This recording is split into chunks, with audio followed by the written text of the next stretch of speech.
बिस्मिल्लाहिर्रहमानिर्रहीम वबिही नस्तईन वस्सलातु वस्सलामु अला सय्यिदिना मुहम्मद व अला आलिहि व सहबिहि अजमईन। शुरू करता हूँ मैं उस मालिक के नाम से जो नहायत मेहरबान है और सारे जहानों का रब है। बामसेफ और भारत मुक्ति मोर्चे के डेलीगेट्स, मेरे बहुत प्यारे भाइयों, बहनों और नौजवानों, जो अपनी जान, माल और समय लगाकर इस देश में एक व्यवस्था परिवर्तन का बहुत बड़ा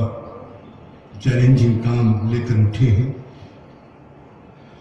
और जिनकी तरफ इस देश के बहुत से लोगों की उम्मीद भरी निगाहें उठ रही हैं, मैं उनको सबको सलाम करता हूं। ये जो 32वां अधिवेशन है भारत मुक्ति मोर्चे और बामसेफ का, उसका ये विशेष सत्र रखा गया है all India Muslim personal law board की तरफ से चलाए जाने वाले देशव्यापी अभियान दीन aur Dastoor Bachao Tehreek save faith in constitution movement, उसकी जानकारी बामसेफ और भारत मुक्ति मोर्चा के तमाम जिम्मेदारों, कार्यकर्ता भाइयों, बहनों और नौजवानों को देने के लिए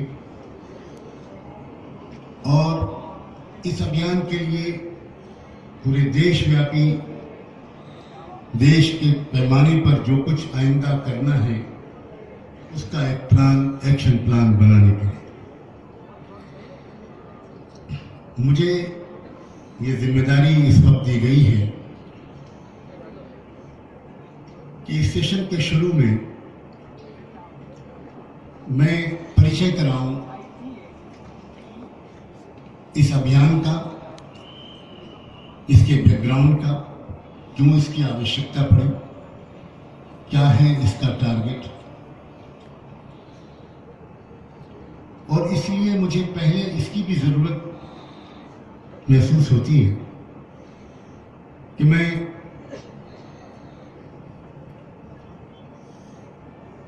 इस सिलेक्टेड गैदरिंग के सामने all India Muslim personal law board का परिचय कराऊं, तभी आप ज्यादा गहराई के साथ समझ पाएंगे इस मूवमेंट की अहमियत को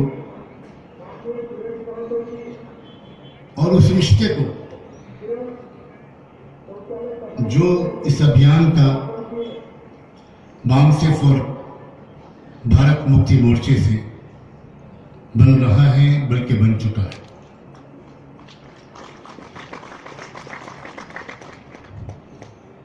भारतीय मुसलमानों के सामने एक सबसे बड़ा चैलेंज जो आजादी के बाद से, और मुझे कहने दीजिए कि आजादी की रात से ही शुरू हो गया था, और वो था अपनी इस्लामिक आइडेंटिटी को महफूज रखना। आप जानते हैं कि अंग्रेजों के जाने के बाद जिस वर्ग के हाथ में सत्ता आई और जिन लोगों के हाथ में ये पूरा कंट्रोल आया, उनकी एक खास खुसूसियत और पहचान सबको अपने अंदर एसिमुलेट कर लेना है, अपने अंदर जम कर लेना है। सबकी, जितने भी धर्मों के मानने वाले, जितनी धार्मिक, कल्चरल, समाजी इकाइयां इस देश में आबाद हैं और जो इस देश की मूल निवासी हैं,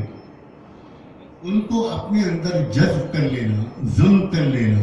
उनकी आइडेंटिटी और पहचान को खत्म कर देना, ये कुछ लोगों की खास पहचान है।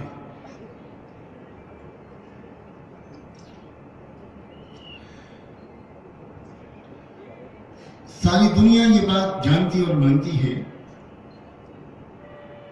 कि मेरा धर्म क्या है, मेरा फेथ क्या है, मेरी आस्था क्या है,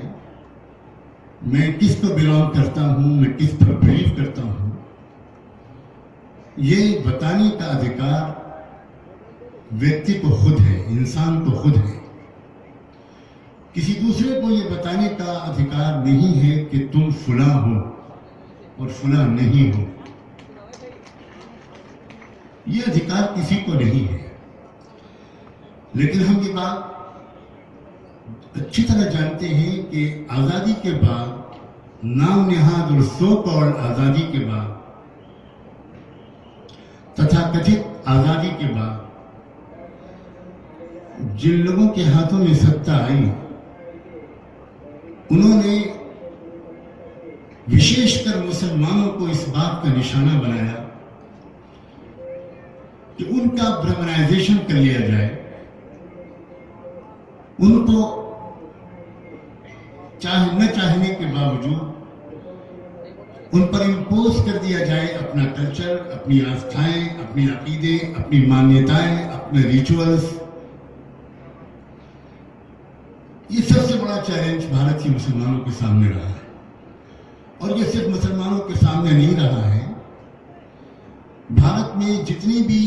आवाजें ऐसी उठी हैं जिन्होंने उस ब्राह्मणिकल सोशल ऑर्डर के खिलाफ आवाज उठाई है और उनके फैलाए हुए अंधविश्वास से समाज को निकालने का प्रयास किया है, उस वर्ग ने हर तरीका इस्तेमाल करके उस आवाज को दबाने और टॉर्चर करके या किसी और माध्यम से उनको ही अपने अंदर जम कर लेने, जज्ब कर लेने और एसिमिलेट करने की कोशिश की है। मेरी जो बहुत ही थोड़ी सी जानकारी है प्राचीन भारत के इतिहास के बारे में,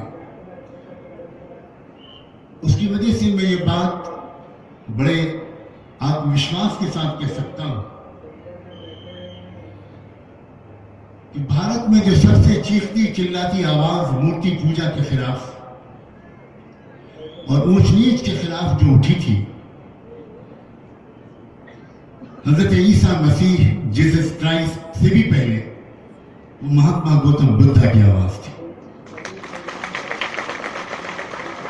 महात्मा गौतम बुद्ध ने राजपाट त्याग किया और सख्त तपस्या की जिंदगी गुजारी और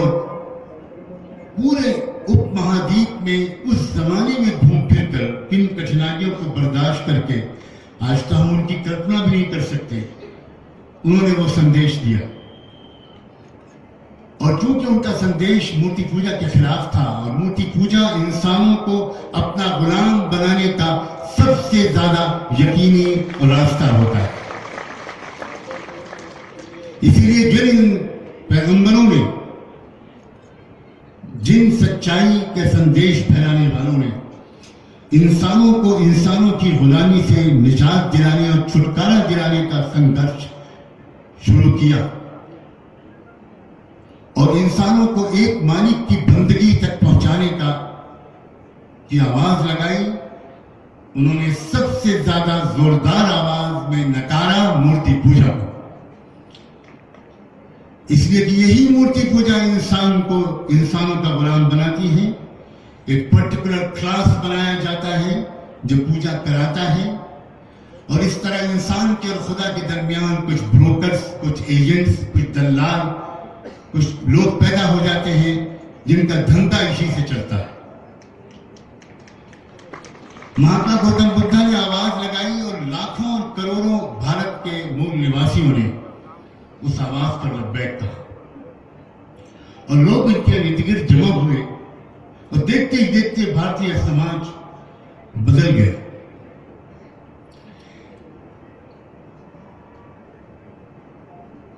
शायद ये बात हमारे बहुत से लोगों को नहीं मालूम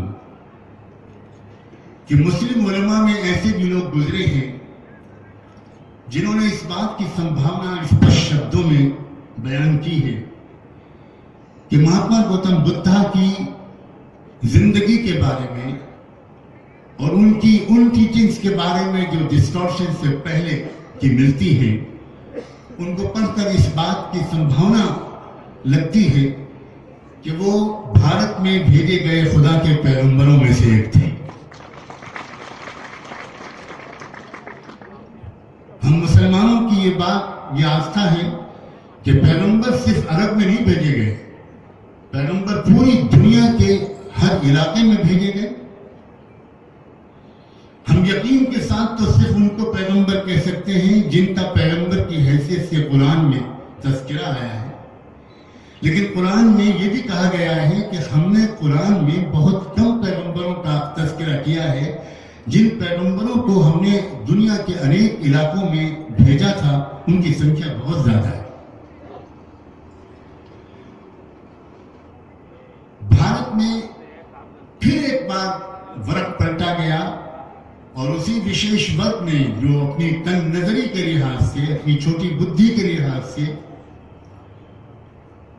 ये खास मिजाज रखता है, उसने फिर एक मर्तबा महात्मा गौतम बुद्धा को अपना गुरु, अपना रहबर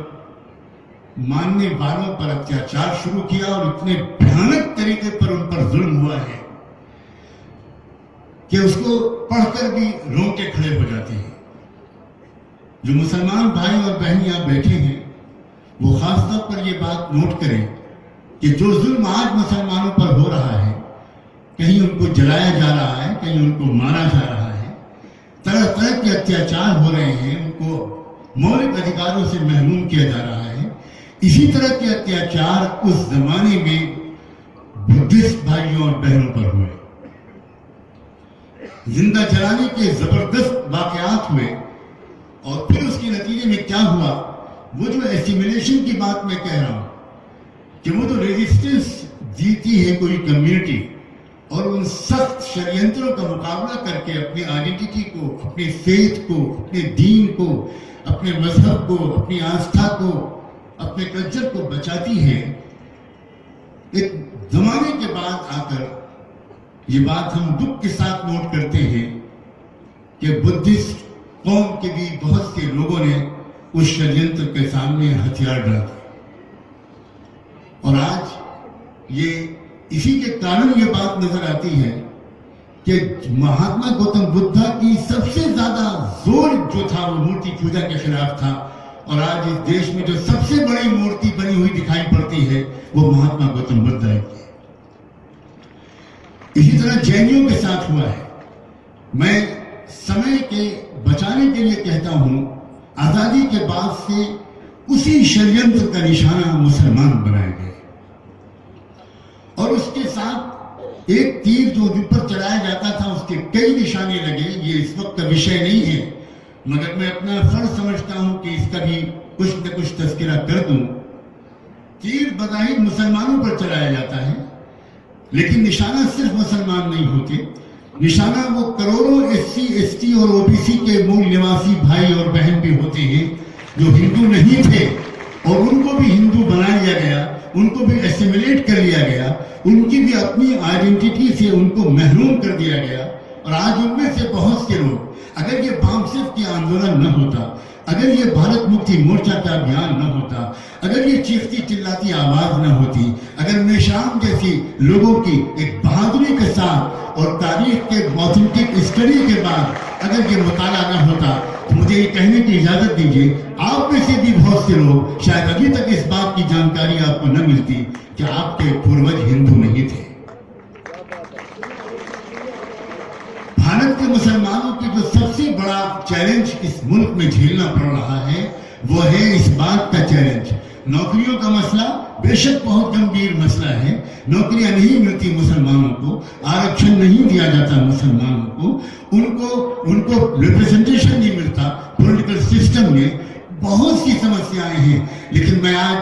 साफ साफ कहना चाहता हूं, एक मुसलमान होने के नाते मुसलमानों का सबसे बड़ा मसला और चैलेंज न नौकरियों का मसला है, न पिछड़ जाने का मसला है, न सेक्टर कमेटी में मुसलमानों का जो हाल बयान किया गया है न वो हाल है। मुसलमानों के लिए सबसे बड़ा चैलेंज है कि उन्होंने एक बात का फैसला किया था कि उनको इस देश में रहना है, अच्छा नागरिक बनकर रहना है, इस देश की तरक्की में भरपूर योगदान करने वाले एक शहरी की हैसियत से रहना है और अपने इस्लाम पर जमकर रहना है। इसलिए भी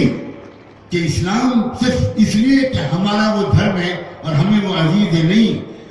हम जानते हैं इस बात को कि इस्लाम सिर्फ हमारी जरूरत नहीं है, इस्लाम इस देश की भी जरूरत है, इस्लाम हर इंसान की जरूरत है, इस्लाम समस्त मानवता की जरूरत है। मुस्लिम पर्सनल बोर्ड जो दरअसल बना वो मुसलमानों की दीगर दूसरी पॉलिटिकल, एजुकेशनल, इकोनॉमिकल जो दूसरे उनके इश्यूज हैं, इसके लिए मुस्लिम पर्सनल बोर्ड नहीं बना। मुस्लिम पर्सनल बोर्ड सिर्फ इंडियन मुस्लिम्स की मुस्लिम आइडेंटिटी को सिक्योर करने के लिए, इस बात के लिए बना है कि मुसलमान यहाँ रहे, वो नौकरी करें या व्यापार करें, वो यंग नौजवान लड़का या लड़की हो, वो ताजिर हो, प्रोफेसर हो, लेक्चरर हो, मदरसे में पढ़ा हो, स्कूल कॉलेज यूनिवर्सिटी में पढ़ाता हो या पढ़ता हो, वो कोई भी हो, वो मुसलमान बनकर रहे। ये है चुनौती जो भारतीय मुसलमानों के सामने शुरू से रही है। ऐसा नहीं है कि वो अभी 1-1.5 साल पहले से वो चुनौती शुरू हुई हो, वो बहुत पहले से शुरू हुई है और बहुत पहले से उसका मुकाबला मुसलमान करते चले आ रहे हैं। और ये उसी का नतीजा है कि मैं बहुत ही अपने मालिक के शुक्र के साथ और बहुत ही इत्मीनान के साथ कह सकता हूं कि पूरी दुनिया की माइनॉरिटीज को इंडियन मुस्लिम्स की तरफ से ये प्रेरणा मिलती है कि सख्त से सख्त हालात के बावजूद भारत के मुसलमानों ने इस्लाम को छोड़ने का कोई फैसला नहीं किया। भारत के मुसलमान किसी भी कठिनाई को झेलने के लिए तैयार हैं, लेकिन इस्लाम को छोड़ने के लिए तैयार नहीं। मुस्लिम पर्सनल बोर्ड भारत के मुसलमानों की इस्लामिक आइडेंटिटी को बचाने के लिए, क्योंकि अगर सच्चा मुसलमान कोई बनेगा तभी वो एक दूसरे की गलतियों को माफ करेगा, एक दूसरे की तरक्की के लिए ख्वाहिशमंद होगा, मजलूमों के साथ खड़ा होगा, जालिम को जुल्म से रोकने के लिए, उसकी ताकत को कम करने के लिए हर संभव प्रयास करेगा। और इंडिया मुस्लिम पर्सनल बोर्ड 1972 में जबकि कुछ फ्रेश चैलेंजेस सामने आए थे, कुछ नए चैलेंजेस सामने आए थे, भारत की जो उस वक्त प्राइम मिनिस्टर थी मिसेस इंदिरा गांधी, वो एक जंग जीतने के बाद मुझे अपने पर्सनल सोर्सेस से ये अंदर की बात मालूम है कि कुछ ज्योतिषियों ने, कुछ पंडितों ने आकर मुझसे कहा था कि आप दुर्गा देवी की अवतार हो गई है।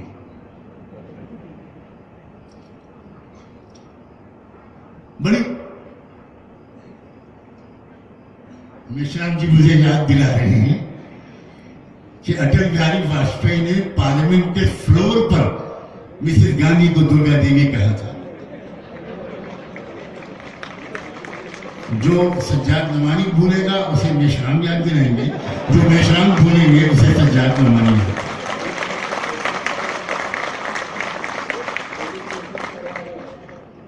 दुर्गा देवी ये समझ बैठी इंदिरा गांधी के सचमुच में दुर्गा देवी है। चुनाचे उन्होंने अब ये तय किया कि जब मैं दुर्गा देवी हूं, और उनसे उनके ज्योतिषियों ने यह भी कहा था कि दुर्गा देवी को आपसे 2 काम लेने हैं। आप भारत को हिंदू राष्ट्र बनाएंगी और आप इस उपमहाद्वीप को अखंड भारत बनाएंगी। ये बात देवी देवताओं की दुनिया में तय हो चुकी है, आप काम शुरू कीजिए। चुनाचे बेचारी मिसेस गांधी इन पंडितों के चक्कर में पड़ गई और खुद भी वो क्या थी वो आप ज्यादा जानते हैं। उन्होंने उसके बाद आइडेंटिटी पर हमला करने का, और उसकी एक शुरुआत की उन्होंने। और जब भी भारत के मुसलमानों की इस्लामिक आइडेंटिटी पर कोई हमला करता है तो पहले मुस्लिम पर्सनल लॉ को रिपील करने की कोशिश करता है। यहां कॉन्स्टिट्यूशन के एक्सपर्ट्स मौजूद हैं। हमारे कॉन्स्टिट्यूशन में शरीयत एप्लीकेशन एक्ट 1937 के नाम से एक कानून का हिस्सा है जो मुसलमानों को इस बात का अधिकार देता है कि मुसलमान अपने जो मैट्रिमोनियल फैमिली के मामलात हैं, मैरिज है, निकाह है, डिवोर्स है, इनहेरिटेंस है, वक्फ है, हिबा है, इन चीजों को इस्लामी शरीयत के मुताबिक वो कोर्ट से फैसला ले सकते हैं। और कोर्ट के लिए ये बात लाजिमी होगी कि जब मुस्लिम पार्टीज उनके पास इस तरह के डिस्प्यूट्स लेकर आए जिनका रिलेशन फैमिली लॉ से हो या मुस्लिम पर्सनल लॉ से हो, तो इंडियन जुडिशरी फैसला करेगी इस्लामी शरीयत के मुताबिक। तो जब भी इस्लामिक आइडेंटिटी पर अटैक होता है तो पहले मुस्लिम पर्सनल लॉ पर अटैक होता है। 1972 में जब इस तरह की कार्रवाइयां शुरू हुई, मैं उनकी डिटेल्स में इस वक्त नहीं जा सकता, तो उस वक्त इंडियन मुस्लिम्स के जितने भी ग्रुप्स हैं, जितने स्कूल ऑफ थॉट्स हैं, जितनी जमातें हैं, जितने भी उनके इंटेलेक्चुअल लीडर्स हैं, उनके स्कॉलर्स हैं, रिलीजियस, सब के सब जमा हुए। शायद पिछले 100 साल में इंडियन मुस्लिम्स की इतनी बड़ी गैदरिंग खिलाफत मूवमेंट के बाद नहीं हुई थी जितनी बॉम्बे में दिसंबर 1972 में हुई। और उस वक्त ये तय किया गया कि अपने आपस के जो भी डिफरेंसेस हैं हमारे, और किसी भी जिंदा कौम के अंदर डिफरेंसेस ऑफ ओपिनियन हुए ही करते हैं, उन डिफरेंसेस ऑफ ओपिनियन को एकेडमिक लेवल तक सीमित रखा जाए और हम सब मिलजुल कर इस बड़े चैलेंज का मुकाबला करें। भारत का इतिहास गवाह है, दुनिया के लोग इस बात को रश करते हैं कि बड़े बड़े चैलेंजेस के बावजूद आज तक कोई भी सरकार मुस्लिम पर्सनल लॉ को बदल न सकी। मुस्लिम पर्सनल बोर्ड खास तौर पर मुस्लिम पर्सनल लॉ के प्रोटेक्शन के लिए, उसकी हिफाजत के लिए, उसके डिफेंस के लिए और उसके जरिए से इंडियन मुस्लिम्स की इंडियन मुस्लिम इस्लामिक आइडेंटिटी को प्रोटेक्ट करने के लिए बना था। अब मैं आता हूं इस तहरीक तक। मैंने ये बात जो कही मुस्लिम पर्सनल लॉ बोर्ड का एक परिचय कराने के लिए कही, और मुस्लिम पर्सनल बोर्ड में सारी जो मुस्लिम ऑर्गेनाइजेशन से बड़ी बड़ी वो सब उसमें शामिल है। इसलिए सबकी अलग अलग जो शक्ति है, सबकी अलग अलग जो स्ट्रेंथ है, सबकी अलग अलग जो अप्रोच है, सबके अलग अलग जो अनुभव हैं, वो सब एक साथ all India Muslim personal law board को हासिल हो जाते हैं। ये एक बहुत बड़ी नेमत है भारतीय मुसलमानों के लिए भी और खुद भारत के तमाम मजलूम लोगों के लिए। अब ये जो नई सरकार आई, इसमें और पिछली सरकार में थोड़ा सा इतना जरूर फर्क है कि पिछली सरकारें जो कुछ करती थी वो थोड़ा शेरवानी पहन लेती थी और गुलाब का फूल लगा लेती थी और कुछ इंशाअल्लाह माशाअल्लाह अच्छी तरह बोल लेती थी, और जब मुसलमानों के मजमे में आती थी तो कहती थी अस्सलाम वालेकुम, और भोला भाला मुसलमान इसी से उस नेता को सेकुलर मान लेता था। मुसलमानों के लिए और देश के लिए शायद ये भला हुआ कि जैसे कि सुबह अभी मशरूम जी ने कहा था कि वो अगर मगर वाले और इंशाअल्लाह माशाअल्लाह वालों को थोड़े दिन के लिए विश्राम दिया गया और उन लोगों को सरकार पर बिठा दिया गया कि जो खुल्लम खुल्ला मुसलमान उसे उनकी इस्लामिक आइडेंटिटी को छीन लेने की बात कर रहे। उन्होंने साफ साफ ये बात कह दी कि इस देश में जो भी रहेगा वो हिंदू बनकर रहेगा, और जिसको ये करना है और वो करना है, ये खाना है और वो खाना है, ये मानना है और वो मानना है, वो पाकिस्तान जाए। यहां तक कि ऐसी ऐसी गंदी और वल्गर लैंग्वेज का इस्तेमाल किया गया कि मैं मुनासिब नहीं समझता कि इतनी सीरियस गैदरिंग के सामने वो वर्ड्स में कोट भी करूं। यहां तक कि कॉन्स्टिट्यूशन में मेजर चेंजेस की बात निकलकर सामने आई। एनडीए की जब पिछली सरकार थी तो उन्होंने एक पीसी जैन कमीशन बनाया था कॉन्स्टिट्यूशन को रिवाइज करने के लिए, और उसमें उन्होंने जो टर्मिनोलॉजी इस्तेमाल की थी, जो टर्म बोला था, जो टर्म ऑफ रेफरेंस था उस कमीशन का, वो था कि to revise the outdated laws in our constitution. जो आउटडेटेड लॉज हैं उनको रिवाइज किया जाए। पीसी जैन कमीशन ने अपना काम अच्छा खासा कर लिया था और इस बात की खबर मिलने लगी थी कि जिन आर्टिकल्स में वो अमेंडमेंट करना चाहते हैं उन ज्यादातर आर्टिकल्स का ताल्लुक मुसलमानों के और दीगर माइनॉरिटीज के रिलीजियस कल्चरल आइडेंटिटी से है, वो उनको छीनना चाहते हैं। संविधान हमको इस बात का के लिए गारंटी देता है कि स्टेट का कोई रिलीजन नहीं होगा, स्टेट का कोई फेथ नहीं होगा। Each and every Indian would be free to follow any religion, but rather even propagate it. अपने बच्चों के लिए अपनी आस्था, अपने कल्चर, अपने धर्म के हिसाब से वो इनको एजुकेशन देने इंस्टीट्यूशन भी कायम कर सकते हैं। संविधान ने जो जिस मजबूरी के तहत बनाया गया था उसको आप सुबह सुन चुके हैं और उस संविधान में ये सारी चीजें रखी गई थी और कहा जा सकता है कि इंसानों के बनाए हुए संविधानों में हमारे देश का जो संविधान है वो is one of the best constitutions of the world. हमारे मुल्क में तो सबसे बेहतरीन दिमाग था लॉ के लिहाज से भी और षड्यंत्रों को समझने के लिहाज से भी। मैं इसको खुदा का खास इनाम ही समझता हूं कि कॉन्स्टिट्यूशन कमेटी का काउंसिल असेंबली का चेयरमैन उस दिमाग को वो जिम्मेदारी दी गई मेरी मुराद बाबा साहब अम्बेडकर से। वो इंटेलिजेंट इंसान थे, उनका एकेडमिक लेवल, उनका इंटेलेक्चुअल लेवल इतना हाई था कि मुझे नहीं लगता कि उस लेवल के कुछ ज्यादा लोग उस जमाने में रहे होंगे। बहरहाल न चाहने के बावजूद भी उनके जिम्मेदारी उनको ये सुपुर्द की गई और लोगों ने बहरहाल मिलजुल कर एक कॉन्स्टिट्यूशन बनाया। उस वक्त एनडीए सरकार में चूंकि वो कोलिशन गवर्नमेंट थी तो वो पीसी जैन कमीशन की रिपोर्ट को इम्प्लीमेंट करने की हिम्मत नहीं कर सकती थी। लेकिन अब जो सरकार है वो ओवरवेलमिंग मेजॉरिटी उसके पास लोकसभा में है, इसलिए उसने ये बात सोची कि बस अब हम जल्दी से राज्यसभा में मेजॉरिटी ले आए और फिर उस कॉन्स्टिट्यूशन में वो अमेंडमेंट्स करें। ये वो चीज थी जिसने all India Muslim personal law board के कंसर्न को बढ़ाया। All India Muslim personal law board कोई जल्दबाजी में फैसला करने वाला बोर्ड नहीं है। मैं कह सकता हूं मेरे दुनिया में बहुत से जो सोसाइटीज हैं मैं उसमें मेंबर हूं और हमारे मौलाना खालिद सैफुल्लाह साहब जो आपके सामने तशरीफ रखते हैं तो इंटरनेशनल फेथ के ऐसे स्कॉलर हैं कि शायद ही कोई मुस्लिम ऐसी बड़ी कोई एकेडमिक कमेटी होगी दुनिया में जिसके वो एक्टिव मेंबर नहीं होंगे। वो मुस्लिम पर्सनल लॉ बोर्ड के सेक्रेटरी हैं और इसी लेवल के लोग हैं जो मुस्लिम पर्सनल लॉ बोर्ड में हैं। बोर्ड ने बार बार इस मसले पर विचार किया, जल्दबाजी नहीं की। बोर्ड ने इस बात को बहुत ही पेशेंस के साथ स्टडी करने की कोशिश की कि क्या वाकई हमारे मुल्क में सेक्युलरिज्म को अब खतरा है, क्या वाकई हमारे मुल्क की डेमोक्रेटिक वैल्यूज और कॉन्स्टिट्यूशन के जो बेसिक फैब्रिक है सेक्युलर डेमोक्रेटिक फैब्रिक, क्या वाकई उसको डेंजर है। सिर्फ पॉलिटिकल लोगों के ह्यूमन क्राइस है की बुनियाद पर उनके कहने पर मुस्लिम पर्सनल लॉ बोर्ड कोई ओपिनियन फ्रेम नहीं करता। बोर्ड ने थॉरली इसको पर स्टडी किया, लोगों ने बहुत कुछ अंदर के हालात जानने की कोशिश की और उसके बाद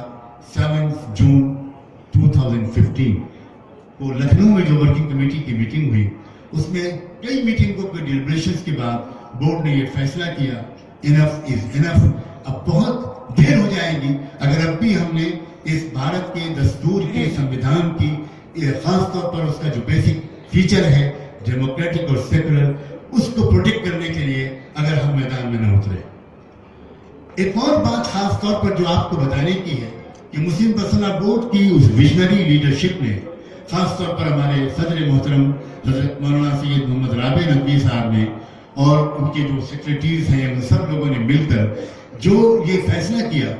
कि चूंकि ये मसला संविधान का है, चूंकि ये मसला देश के सेक्युलर डेमोक्रेटिक फैब्रिक का है और अगर ये संविधान बदला जाएगा और सेक्युलरिज्म और डेमोक्रेसी को चैलेंज किया जाएगा और यहाँ पर एक मखसूस वर्ग का एक ऐसा उसका धर्म को कल्चर को थोपा जाएगा तो सिर्फ मुसलमान नहीं देश का अक्सर जो बहुजन समाज है जो मेजॉरिटी के जो आबादी है वही बिखर जाएगी और कहीं देश टूट न जाए। कहीं देश न बिखर जाए और दुश्मन देश के जो लगे हुए हैं वो अंदर की इस आपस के इख्तिलाफ का कहीं एक्सप्लॉइट न करने लगे, इसलिए उसने ये भी फैसला किया कि मुस्लिम पर्सनल लॉ बोर्ड डेमोक्रेटिक जो फैब्रिक है और सेकुलर फैब्रिक जो है कॉन्स्टिट्यूशन का, उसको बचाने के लिए सिर्फ अकेले मैदान में न उतरे, बल्कि लाइक माइंडेड जो ऑर्गेनाइजेशंस हैं, जो दीगर माइनॉरिटीज हैं, जो दूसरे मजलूम और महरूम तबकों के लोग हैं, उन सबको कॉल करें। चुनांचे all India Muslim personal board ने 18 अगस्त 2015 को दिल्ली में इस तरह की एक पहली मीटिंग बुलाई। इन्विटेशन लेटर के साथ साथ एक कॉमन मिनिमम प्रोग्राम का ड्राफ्ट भी उन सब लोगों को भेजा गया। क्रिश्चियंस को भेजा गया, सिख लीडरशिप को भेजा गया, बुद्धिस्ट लीडरशिप को भेजा गया, बामसेफ फॉर भारत मुक्ति मोर्चा के राष्ट्रीय अध्यक्ष मोहम्मद मेश्राम जी को भेजा गया और लिंगायत लोगों को भेजा गया, और जो ह्यूमन राइट्स के कुछ एक्टिविस्ट हैं जो जिनका दिल दिमाग बिल्कुल साफ है और वो सचमुच इंसाफ की बात करते हैं, कोई बायस लोग नहीं है, उनको भी भेजा गया। और 18 अगस्त को दिल्ली में इंडिया इंटरनेशनल में जो मीटिंग हुई, मैं ईमानदारी के साथ आपसे कहता हूं कि बोर्ड के लोगों को भी शायद इतने ओवरवेलमिंग रिस्पांस की उम्मीद नहीं थी। हमने बुलाया था 3 सिख क्रिश्चियन लीडर्स को, लेकिन 6 क्रिश्चियन लीडर्स आए जो पूरे देश में क्रिश्चियन मिशनरी को कंट्रोल करते हैं। उसमें मोहम्मद मेश्राम जी ने बहुत एक्टिव पार्टिसिपेशन किया। सिख लीडर्स आए, बुद्धिस्ट लीडर्स आए, लिंगायत के स्वामी जी आए, फिर बाद में जगत गुरु भी आकर उन्होंने ज्वाइन किया। और इन सब लोगों ने जो कुछ कॉमन मिनिमम प्रोग्राम ये पढ़कर आए थे, इसलिए उन्होंने आकर कहा कि ज्यादा डिस्कशन की और डिबेट की और जरूरत ही नहीं है, बल्कि हमें तो एक शिकायत है। एक क्रिश्चियन मिशनरी के leader brother doctor doctor AC Michael ने तो ये कहा, हमें तो आपसे ये शिकायत है कि आपने हमको देर से बुलाया है। आप बड़े भाई हैं, आप लार्जेस्ट माइनॉरिटी हैं, आपको बहुत पहले हमको बुलाना चाहिए था। जब से ये मोदी सरकार आई है उस वक्त से अब तक 127 चर्चेस को तोड़ा जा चुका है, कितनी 100 नन्स की इज्जतें लूटी जा चुकी हैं। हम इस देश में अजीब हालत से गुजर रहे हैं। है अब सही, अब हम सब मिलजुल कर ये जो आपने सेफ फेथ एंड कॉन्स्टिट्यूशन की मूवमेंट की कॉल दी है, हम सब आपके साथ हैं। बल्कि मैं आपको यहाँ पर एक बात बताऊं, एक कम्युनिटी के लीडर ने तो यहाँ तक कह दिया कि आप जो बात कर रहे हैं कॉन्स्टिट्यूशन की, उस कॉन्स्टिट्यूशन के अंदर भी जो कमियां और खामियां हैं वो भी तो आप दूर कीजिए, वो भी तो इसी मौके पर उठाइए। तो हमारे मोहम्मद मेश्राम जी ने हमारी मदद करते हुए उनसे ये कहा कि आप जो बात कर रहे हैं वो कॉमन मैक्सिमम प्रोग्राम की है, और बोर्ड ने जो बात की है वो कॉमन मिनिमम प्रोग्राम की है, इसलिए शुरू कॉमन मिनिमम प्रोग्राम से ही करना चाहिए। तो इस पर सहमति बन गई, सब लोगों ने एक पूरा यकीन दहानी कराई, और उसी वक्त एक डिक्लेरेशन भी ड्राफ्ट किया गया और ये तय किया गया कि इस डिक्लेरेशन पर साइन प्रेस के सामने किया जाएगा। चुनाचे 21 अगस्त को दिल्ली के प्रेस क्लब में ये सारे लोग शरीक हुए और पूरी मीडिया के सामने इन सब लोगों ने उस डिक्लेरेशन पर साइन किया और ये तय किया कि हम सब मिलकर इस देश के सेकुलर डेमोक्रेटिक फैब्रिक को बचाने के लिए देशव्यापी अभियान चलाएंगे। और मैं आपको बताऊं, जिन लोगों ने अपने इस वादे को अब तक पूरा करके दिखाया है, उनमें टॉप लिस्ट पर अगर कोई नाम है तो आपके प्रिय नेता मोहम्मद मेश्राम। अभी थोड़े दिनों पहले एक बड़े प्रोग्राम के लिए उनको अचानक बुलाया गया, हिंगोली में प्रोग्राम था उनका, उस दिन कहीं पर कार्यक्रम लगा हुआ था, लेकिन उनको लेट इत्तला कर पाए हम लोग, और उनसे कहा गया कि हिंगोली में प्रोग्राम है, आपको आना है। उन्होंने अपना बामसेफ का वो प्रोग्राम कैंसिल कर दिया और वो वहां हिंगोली में पहुंचे, और उसका बहुत अच्छा असर वहां पर पड़ा। और यही मुहिम अब चलनी है। ये काम जो इस वक्त आपने इस वक्त छेड़ा है, ये हिस्टोरिकल इवेंट है। आज की ये इवनिंग, आज की ये शाम हो सकता है भारत के समाज को बदलने में और न्याय पूर्वक समाज को स्थापित करने में और व्यवस्था के परिवर्तन करने में एक हिस्टोरिकल किरदार अदा करेगी। आपको किसी को आपका नाम मालूम हो न मालूम हो और कोई आपका शुक्रिया अदा कर पाए न कर पाए, लेकिन याद रखिए मेरे और आपका पैदा करने वाला आपका नाम जानता है। वो देख रहा है आपको कि कौन लोग हैं जो इस मजलूमों को इकट्ठा करने में मदद कर रहे हैं, कौन लोग हैं जो इस व्यवस्था परिवर्तन करने के लिए साथ आगे बढ़ रहे हैं। यहां तक कि इससे भी आगे बढ़कर उस एक मीटिंग के बाद, प्रेस कॉन्फ्रेंस के बाद, उसके बाद हम लोगों का आपस में सलाह मशवरा चल रहा था। एक्टिंग जनरल सेक्रेटरी मौलाना वली रहमानी उस मीटिंग को प्रिसाइड कर रहे थे, उसमें भी मोहम्मद मेशराम जी मौजूद थे। मोहम्मद मेशराम जी ने उस वक्त हमारे एक्टिंग जनरल सेक्रेटरी मौलाना वली रहमानी साहब से कहा कि हम अपनी तरफ से ऑफर करते हैं कि बाम सफर भारत मुक्ति मोर्चा की तरफ से पूरे देश में इसी तहरीक के लिए, हम सिर्फ इस तहरीक के लिए, दीन दस्तूर बचाओ तहरीक के लिए पूरे देश में 100 जलसे बाम सफर भारत मुक्ति मोर्चा की तरफ से करेंगे, ताकि हर कच्चे पक्के घर में ये पैगाम पहुंचे कि अब देश के सारे मजलूम, सारे महरूम इकट्ठा हो रहे हैं और अब हम सब अपने आपस के जो झगड़े हमारे दरमियान खड़े किए जाते हैं, आपको बार बार आपकी जो विजनरी लीडरशिप है, इन्फॉर्म्ड जो लीडरशिप है, वो आपको बताती है कि जब भी कोई हिंदू मुस्लिम नाम का फसाद कराया जाता है तो वो लोग तो सामने निकल कर कोई भी नहीं आता, SC ST और OBC ही के लोगों को और मुसलमानों को लड़ा दिया जाता है, क्योंकि मकसद सिर्फ मुसलमानों पर अटैक करना नहीं होता, बल्कि SC ST और OBC ही को भी अपना गुलाम बनाए रखना होता है। ये खास बात है। अभी षड्यंत्र को मुसलमानों को भी समझ लेना होगा और आप सब SC ST और OBC के भाइयों को भी समझ लेना होगा, बहनों को भी समझ लेना होगा, नौजवानों को भी समझ लेना होगा और पूरे देश में इस संदेश को आम करना होगा। वो दिन दूर नहीं कि अगर ये मजलूम और महरूम लोग सही नियति के साथ अपने अंदर परिवर्तन लाते हुए बाहर के समाज में